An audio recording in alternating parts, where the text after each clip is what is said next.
We've got this piece here. This is a paper piecing activity here for this little section here. There's two of those.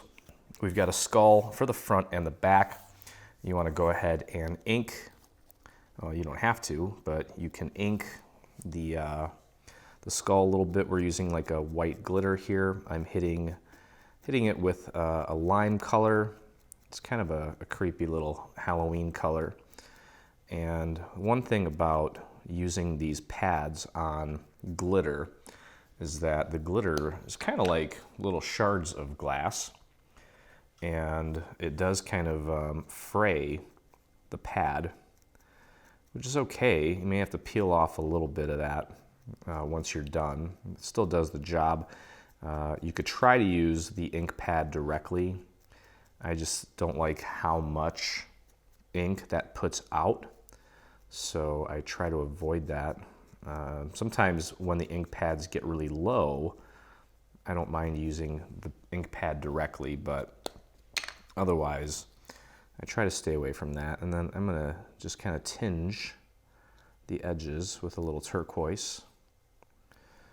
And you can kind of bend these back a little bit and work some of it into the little nooks and crannies. I wouldn't obsess about getting every little inch of it covered if you are planning on inking it. I'd imagine that if you're making a ton of these, maybe you don't have time to ink these, but either way, they'll be super festive.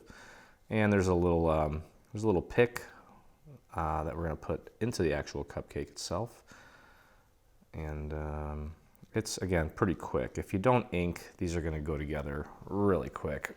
But you can see how the lime green and the turquoise kind of give it that little spooky little feel. So what we're going to do is just put a little bit of glue on the back of our skull. Come on, glue. There we go. And we're going to glue that down. You can do that twice because we've got two skulls, one for the back, one for the front. So kind of like no matter where you're looking, you'll see that cute little, well, I wouldn't call it cute, but you'll see that design. So just lay that right on top of the black piece, the nice little shadow element that we have there. And just press that down. You're going to repeat that same thing with the other one, obviously. Let's take a look at the little pick here. Pick is pretty straightforward. What we're going to do is we're just going to take and glue these two bats together, and we're going to sandwich a little toothpick in between it while we do that. Probably going to put a little extra glue in the center there where the pick's going to go, just to kind of help keep that in place. So you can put that down on your table, position your pick right in the center, take your other layer, and just match it up nicely. And just give it a little push on the sides, and then just kind of push it towards the middle as well. With the pick, it's very unlikely that you're going to be able to get all that to hold down perfectly, but as long as, you know, from a silhouette perspective, it looks like it's in place, I think that's good enough, okay? Other than that, we have the actual wrapper itself, and just so that it doesn't fight itself, you can take a little dowel and just train it to kind of curve it naturally. You'll notice that on this side here, it kind of looks like a tab. You can see the little lines there. What you're gonna do is you're gonna put your glue here within that tab area, and then what I would do is also put a thin little line here and just spread that out all the way to the edge so that we get a nice clean seam there.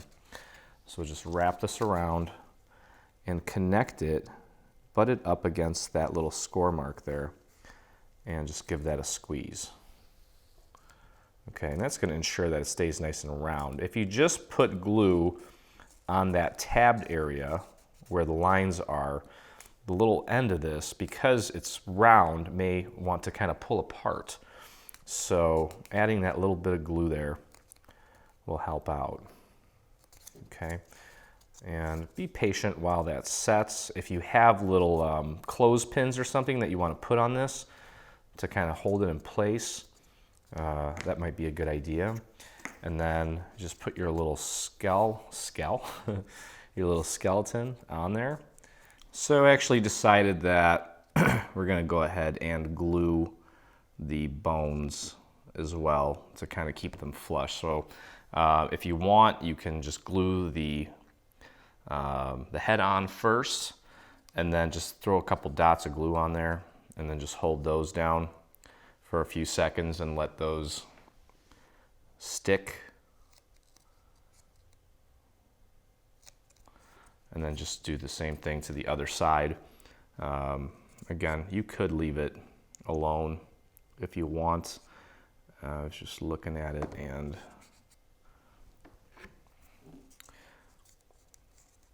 so you know what, we are going to take and glue the bones flush. I think it does look nicer that way. So all I did was just kind of peeled back the bone. So you still want to glue the head on first, because it may be difficult to get everything glued down at the same time. But as you can see here, it's very easy to just kind of pull the bone apart or away from the design or the actual wrapper. Just throw a couple small dots of glue on there, and then just hold those down with your finger until it completely dries. So it's totally fine. Again, this might actually be easier because it may be difficult to try to get the head and the bones on all in one shot like that, because it is kind of, you're working with a curve. So don't worry about the fact that you didn't get glue on there the first time around. Okay, and then when you get your cupcake in there, pop the little bat in there. I'm going to draw or use some liquid pearls to add some eyeballs to our little bat. And well, that's really it. Very simple, easily mass produced, and will definitely add a nice custom little flair to your Halloween cupcakes this year. Stay on top of all things Dreaming Tree and engage with us today. Get the latest news and enter in our giveaways on Facebook. Get inspired by following us on Pinterest. Be the first to see our new product launches on Instagram. Do you prefer Twitter? Yep, we're there too. Watch our beautiful product trailers and assembly tutorials on YouTube. For more information, visit www.3dsvg.com. Live, craft, love, and dream.